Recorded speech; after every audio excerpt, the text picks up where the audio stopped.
600-700 kilometre दूर बैठ के भी आप कोई सिस्टम चला रहे, खेती कर रहे, तो आने वाले पीढ़ी को ये यदि ऐसी चीज़ें दिखेगी तो उनको खेती करने में आलस नहीं आएगा और वो नई टेक्नोलॉजी उनको लगेगी कि नहीं यार अपन जैसा कोई ऑफिस में बैठ के ऐसा काम कर रहे वैसा खेती भी हो सकती है, तो लोग उसके लिए प्रोत्साहित होंगे।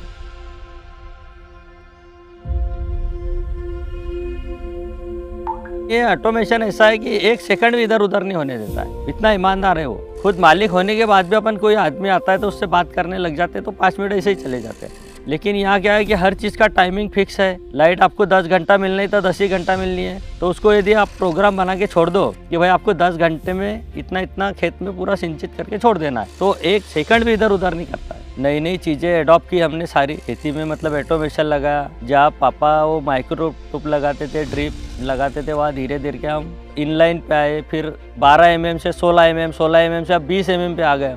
मतलब हर चीज़ में हम अपडेट होते चले गए, तो हमको खेती करने में ऐसा कुछ परेशानी नहीं आई और हमको ऐसा लगा कि यार खेती है तो सब है। जैन ने ही लोगों को ड्रिप डालना सिखाया। आज हम जो बैठे हैं यहाँ, मतलब इसमें 80% हाथ तो जैन का ही है। तो फर्टिगेशन तो इम्पोर्टेंट है ही भैया, क्योंकि हर बूंद में जब फर्टिगेशन मिलता है तो उसका तो फ़ायदा आपको मिलता ही है।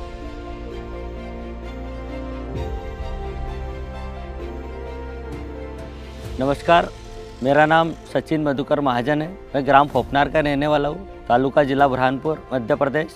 मैं खेती 2001 से कर रहा हूँ और मैं जब से आया था, जब से पापा हमारा केला करते थे, फिर बाद में धीरे धीरे तरबूज खरबूज की खेती करने लगे हम लोग। जिस टाइम में यहाँ आया उस टाइम में हमारे यहाँ लाइट की बहुत समस्या थी और पानी की भी समस्या थी। थोड़ा मैं जैन कंपनी वालों से जुड़ा तो उन्होंने मेरे को ऑटोमेशन के बारे में सजेस्ट किया। तो जैसे ही मैंने ऑटोमेशन लगाया, वो लगाया मैंने 2016 में। उसके पहले हम पारंपरिक जो खेती करते थे, उस टाइम में पापा 18, 19, 20 की जब रास लेते थे, तो धीरे धीरे करके हम 30 तक पहुंच गए उसमें, प्रति लुंगर का वेट। तो जैसे ही मतलब एक पेड़ पे यदि 10 किलो का अपने वेट बढ़ा लिया, तो अब स्वाभाविक है कि वो वेट जब बढ़ा तो लागत का पैसा तो अपना निकला ही उसमें से। और एक जैसे एक बंच आने लगे, उसके बाद में आपका जो ड्रिप बार बार चौक होता था पानी कम होने के कारण, वो चौकिंग का काम ख़त्म हो गया। उसके बाद में आपका जो टाइम था, वो टाइम टेबल उसको पानी मिलने लगा। और फर्टिगेशन का भी जो हम हाथ से जो डालते थे बल्क फर्टिलाइज़र, तो हम क्या हुआ कि उसको पानी बना के देने लगे, तो उसमें वो फर्टिलाइज़र का खर्चा कम हुआ हमारा वाटर सोल्यूबल के हिसाब से। छोटी छोटी सब चीज़ें यदि जोड़ो तो मान के चलो कि 2 साल में फ्री हो गया। 18 से 20 लाख रुपए खर्चा हुआ था हमारा, धीरे धीरे करके सब रूम बनाने से लेके पाइपलाइन से लेके सारा सिस्टम लगाने तक हर चीज़ में मेरे को सहूलियत मिली और क्वालिटी अच्छी आई। तो फिर आगे चल के मेरा केला एक्सपोर्ट होने लगा। 1 एकड़ में 1450 पौधे आ जाते हैं 5x6 में। मेरे पास है 30,000 केली। 25 एकड़ में कम से कम 10-12 लाख 15 लाख तो प्रॉफिट आ ही जाता।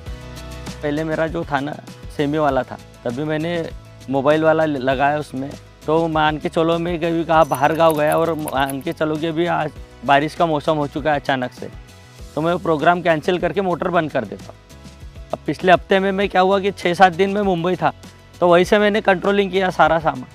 ये चीज़ मतलब बहुत आसान लगने लगी अब कि भाई आप 600-700 किलोमीटर दूर बैठ के भी आप कोई सिस्टम चला रहे, खेती कर रहे, तो आने वाले पीढ़ी को ये यदि ऐसी चीज़ें दिखेगी तो उनको खेती करने में आलस नहीं आएगा और वो नई टेक्नोलॉजी उनको लगेगी कि नहीं यार अपन जैसा कोई ऑफिस में बैठ के ऐसा काम कर रहे वैसा खेती भी हो सकती है, तो लोग उसके लिए प्रोत्साहित होंगे।